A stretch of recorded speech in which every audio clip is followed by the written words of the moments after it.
Fortunately, you don't have to kill the animal. You can do a small biopsy if it's a larger animal. And then for seafood, you just take 1 or 2 animals and you take these stem cells and you build something called a stem cell bank.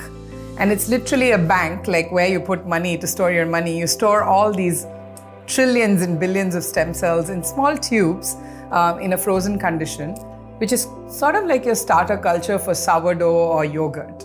And then you take this and then you add them in a large stainless steel tank called a bioreactor. Very similar to what you might see in a brewery.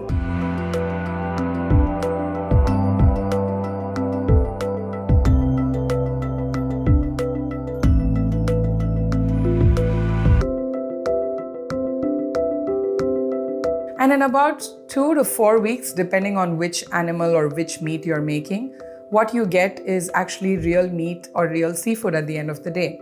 It's not the whole animal. We are not doing cloning or any of the genetic engineering there. What we are doing is just growing part of the animal.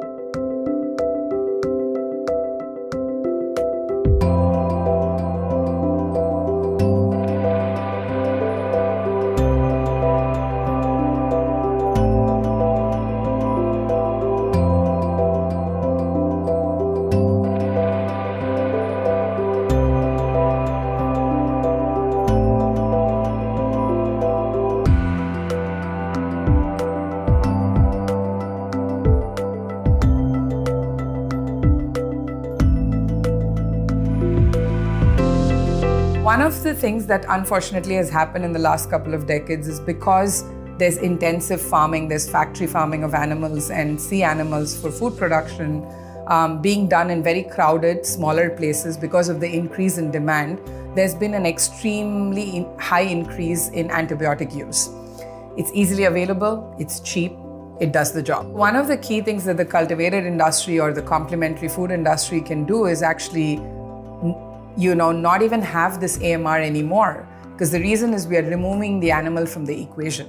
So you don't have to use antibiotics. In our technology, we don't use antibiotics at the scale that we are at. So there is no AMR, concept of AMR.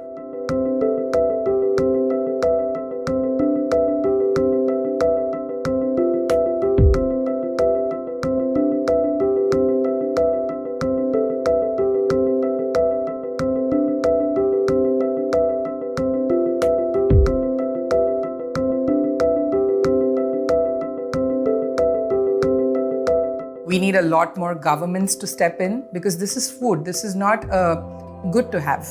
It's a need to have. The population is increasing. The world is going to be 10 billion in number in the next couple of decades.